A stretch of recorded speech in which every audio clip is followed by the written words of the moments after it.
How many of us are going to be able to look our grandchildren in the face if we don't stand up and fight here? Now, what I've learned over the years, after, you know, a few controversies in my life, is that I respect other people's opinions. An opinion is neither right nor wrong. We have Corio Bay, our greatest natural asset. Now, we also have a wonderful bay for recreational activities, and they include sailing, boating, kayaking, but the one that has the most social and economic benefit of all is recreational fishing. But where I reckon we've all gone wrong, and if you have a look at the shooters or you have a look at the people in Europe or the people in North America, they represent themselves. Now what I'm saying is this, hear me out, is if we pay licence money and that licence money goes to the government and the government pays our representatives, how on earth can we get a fair go? What I want to do is be able to pay my money to get an independent board of people representing me to go to the government without fear or favour. That's what I want to see. The footage you are about to see exposes the methods used to commercially harvest fish from Corio Bay. These methods have nothing to do with fishing, but relate to the harvesting of fish on an industrial scale. This footage of haul seining was taken in Stingaree Bay, which lies between Point Henry and Limeburners Point. The approach involves the use of two boats, one large, one small, each equipped with motorized winches. The first line is anchored just offshore, while the operator of the larger boat drives out 2 kilometers or more, letting the line out as he goes. With the required amount of line out, a red flag is dropped over the side, followed by 460 meters of net. The net is deployed at an angle to the first flag. A second flag is then dropped overboard, followed by another line which is let out on the way back to shore. With each line secured, the first to one boat, the second to the other, the lines are winched in until the net is in the shallows, where the marketable fish can be separated from the unwanted bycatch. Naturally, with the fish in Corio Bay becoming scarcer year by year, not every shot, not even with a 460 metre net, is fruitful. Sometimes the majority of the catch is made up of seagrass uprooted from the bottom. Not a good look at all, especially when it's washed up onto our beaches and left to rot in the sun. But I've heard some say it's just like weeding the garden, or perhaps mowing the lawn, perhaps even composting. Anyway, what would we recreational fishermen know? On the other hand, should the net intercept a concentration of fish, and should this be during the day, our educated pelicans will soon arrive to feast on the bycatch bounty. However, should this be a nighttime operation, which is most often the case, the pelicans probably won't arrive until daybreak. Perhaps the saddest thing about commercial fish harvesting operations on Corio Bay is that they provide negligible benefit to the city of Geelong, except perhaps to our pelicans. The majority of the fish harvested from the bay are trucked off to markets in Melbourne, Sydney and elsewhere. The operators, by and large, are not from Geelong, but come down the highway from Melbourne's western suburbs and beyond. Some from as far away as the Mornington Peninsula and Western Port. And when you consider, by the Department of Primary Industry's own figures, And please forget that meaningless political E for environment that was recently added to the department's name. 70% of the fish commercially harvested from Port Phillip come from Corio Bay. And when you consider that Corio Bay is only 14.5% of the total area of Port Phillip, then you begin to get the picture. And my, what a sad, sad picture that is. Another important aspect to consider when comparing recreational fishing, which is carried out with baited fishing lines and with lures, with commercial fish harvesting, which is done with nets and does not require any cooperation on the part of the fish, the value to the state gross product favours recreational fishing by a factor of around 10 to 1. Should you want to speak about employment, recreational fishing generates more jobs per capita than any other recreational activity. On the other hand, employment generated by the commercial fish harvesting sector is negligible. And despite what some of our tame scientists are saying, the commercial harvest is far greater than that of the recreational fishing catch, something that an independent inquiry would reveal. But then, what would you expect when all fishing is managed by the Department of Primary Industry? Unlike commercial fish harvesting operations, which regard fish only in dollar terms, we recreational fishermen as a whole have great respect for the fish we catch. No, commercial harvesting of fish from Corio Bay has to stop. Our commercial fish harvesting operators seem immune from prosecution as they routinely spike unwanted fish and flip them back, while those more securely enmeshed are hammered into oblivion.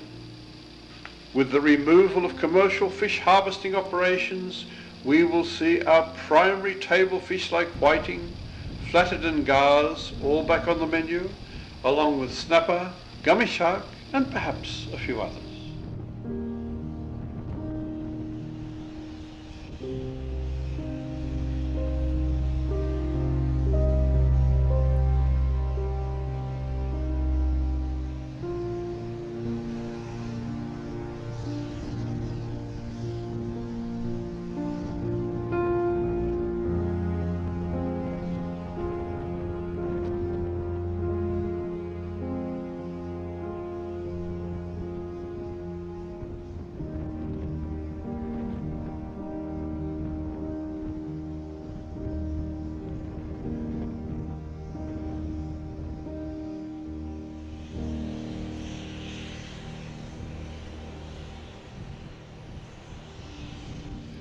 Here we have a map of Corio Bay.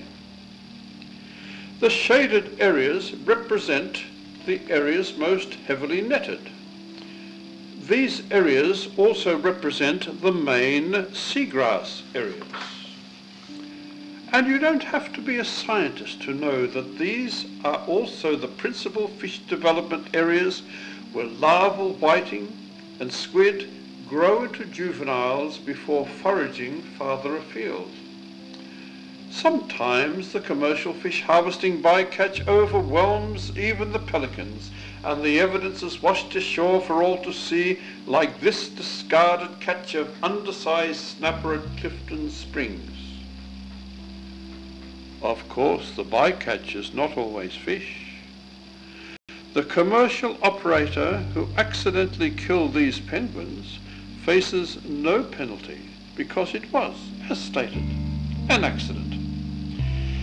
Yet if we recreational fishermen accidentally hooked a penguin from a public area, like a pier, rest assured we would face a steep penalty. Some years ago, we saw anglers banned from the St. Kilda breakwater because of the penguin colony there. Yet the banning of commercial fishing in this part of Port Phillip was not even considered.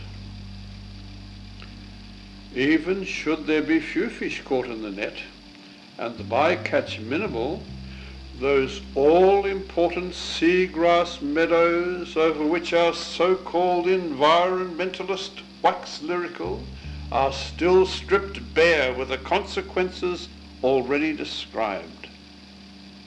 And when you consider that the fish are becoming fewer, requiring more shots to fill the boxes, increased stripping of seagrass meadows becomes an even greater issue, both for the commercial operators and the marine environment. So on and on it goes. Commercial fish harvesting operators are free to work on Corio Bay with minimal scrutiny. They have no quotas, none whatsoever, and only have to report their catch once a month. It's an archaic system that began when commercial operators worked from their home ports in slow displacement boats. In those days, when I was a youngster, there were codes of practice where areas previously worked could be rested, something that can happen when there are communities of fishermen exclusively working their own areas. In the intervening years, we've seen commercial fishing communities fall by the wayside as more and more it becomes open slather and opportunistic harvesting, not to mention the disregard that comes when a growing number of operators are competing for the diminishing remnants of a wild resource. Local fisheries management remains in the dark ages. They don't like to be reminded of that.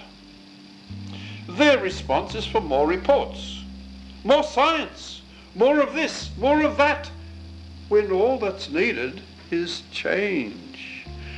Change that is so long overdue, one wonders what improprieties are behind protection of the status quo.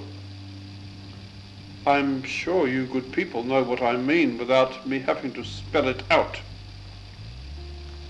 I know this is going to be an issue for our pelicans that will now have to earn an honest living, but there will always be winners and losers.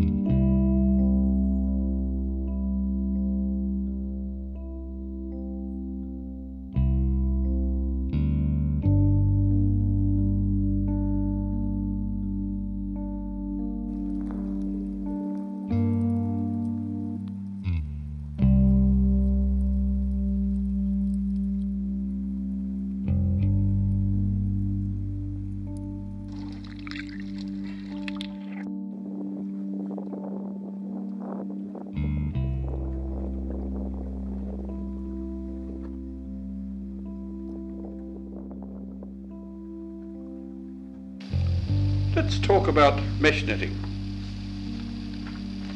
This method employs fixed curtains of mesh, often well in excess of 1 kilometre in length. While these nets are not dragged across the bottom, they are frequently left overnight in locations where the catch is ruined by sea lice and predatory fish, which themselves sometimes become ensnared. On occasion, nets become snagged and have to be cut free. That doesn't mean they are no longer active. No, they still keep on catching fish. Another problem with mesh nets is that they are frequently poorly marked and pose a navigational hazard for recreational fishermen and other bay users. This is particularly so at night, when recreational fishermen seeking large snapper and other species are abroad. Now, Corio Bay used to be described as a fish nursery, and later a fish development area where recreational fishermen were urged to limit their catch and not catch their limit. The signs are probably still along the highway. Oh, it's a net. Oh, it is a net. Lucky we didn't get that in the prop. So in close to the Royal Geelong Yacht Club. We've nearly hit a netter's mark, which is just in the water there. You can see the trailing rope nearly fouled it in the prop. And some more evidence of some commercial netting occurring in the inner harbour of Corio Bay. What about our commercial fish harvesting operators? They have no limits. Time and time again we see recreational fishermen being blamed for taking the majority of fish. Well, I suppose if you hire an aeroplane and fly over the bay counting the boats, then apportioning them with whatever catch figure might be dreamt up by somebody working for an agency of government, then you can come up with whatever figure the ideology of the day dictates. Don't laugh, because that's just what happens, and will continue to happen until we have our own body of management and not the Department of Primary Industry running recreational fishing with or without their token introduction of that political E for environment.